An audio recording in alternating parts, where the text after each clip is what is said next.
Exam শেষে সবাই বেরিয়ে গেল। আমি একটু ধীরে ধীরে ম্যাডামের পিছনে। ম্যাম আজকেও শাড়ি পরে এসেছে, মনে হয় আমাকে মেরে তবেই ক্ষান্ত হবে ম্যাম। অনেক্স হচ্ছে সবচেয়ে বিশ্বস্ত বুকমেকার, পিএইচডি এবং সিরিয়া এই অ্যাপের অফিসিয়াল পার্টনার। এই অ্যাপে আপনি cricket, football, tennis live match দেখে এবং তাদের ভবিষ্যৎবাণী করে সহজেই অর্থ উপার্জন করতে পারবেন। সেই সাথে বিএমডাব্লিউ গাড়ি, আইফোন, ল্যাপটপ এবং আরও অনেক নগদ পুরস্কার জেতারও সুযোগ রয়েছে। এই অ্যাপটিতে আপনি ক্র্যাশ ক্রিস্টাল 21 ইত্যাদি গেম খেলে সহজেই আয় করতে পারবেন। আপনি বিকাশ, নগদ, রকেট, ব্যাংক, ক্রিপ্টো, পেপাল এবং অন্যান্য সহজ পদ্ধতির মাধ্যমে সহজেই আপনার জেতা টাকা তুলতে পারবেন। এখানে আপনি 24 ঘন্টা 7 দিন গ্রাহক সহায়তা পাবেন। তাই এখনই গুগলে অনেক সার্চ করে প্রথম ওয়েবসাইটে গিয়ে রেজিস্ট্রেশন করুন। আর হ্যাঁ, রেজিস্ট্রেশনের সময় আমার প্রোমো কোড VOTO7 ব্যবহার করে প্রথমবার ডিপোজিটে 20,000 টাকা পর্যন্ত পান। যাই হোক, আরও কিছুক্ষণ ক্যাম্পাসে থেকে বাসায় চলে আসলাম। রাতে খাওয়া দাওয়ার পর মোবাইল হাতে নিয়ে ফেক আইডিতে লগ ইন করলাম। তারপর ইনবক্সে ঢুকে দেখলাম মেসেজ ডেলিভারেড হওয়া, কিন্তু সিন করেনি। বুকে হালকা আশা আর ভয় দুটোই ঢেউয়ের মতো খেলে গেল। না, হয়তো মেসেজটা দেখেনি, কিন্তু যদি পরে দেখে ফেলেন।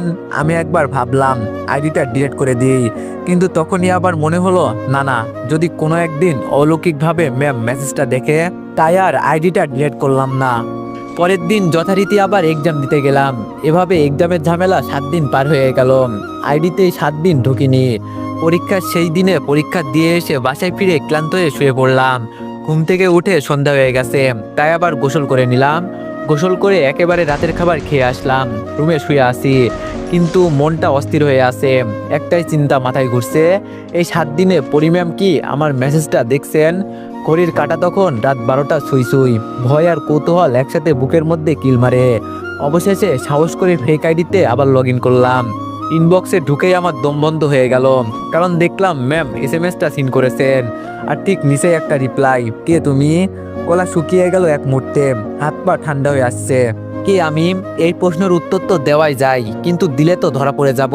কিন্তু প্যাচ মেরে একটা তাড়াতাড়ি করে রিপ্লাই দিলাম, একজন অনাকাঙ্ক্ষিত মানুষ যাকে আপনি চোখে দেখেন না, কিন্তু মন দিয়ে খোঁজেন। মেসেজ পাঠিয়ে সাথে সাথেই আবার লগ আউট করে দিলাম। না জানি ম্যাম আবার কি পাল্টা প্রশ্ন করে বসেন। তারপর ফোন রেখে ম্যামকে কল্পনায় নিয়ে ঘুমিয়ে পড়লাম। পরের দিন সকালে ঘুম থেকে উঠে ফ্রেশ হয়ে খেয়ে আবার কলেজের উদ্দেশ্যে রওনা দিলাম। কলেজে পৌঁছে ক্লাসে ঢুকলাম। আজকে পরিম্যামের ক্লাস আছে, তাই তো আমি আজকে তাড়াতাড়ি এসেছি। আমার এক বন্ধু আছে নাম সাকিব, ও আজ আসেনি, তাই একাই জানালার পাশে 3 তলার ক্লাসে বসে আছি। ভিতরে ভিতরে ম্যামকে দেখার জন্য একদম আগুন ধরেছে।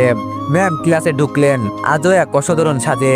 গাঢ় নীল শাড়ি, হালকা কাজ করা ব্লাউজ, কানে ছোট দুল আর চোখে গম্ভীর একটা মায়া। মনে হচ্ছিল পুরো ক্লাসের আলো নিভে গেলেও ওনার সৌন্দর্যের আলো ফুটবে। আমি জানালার পাশের বেঞ্চে বসে চুপি চুপি একটা কবিতা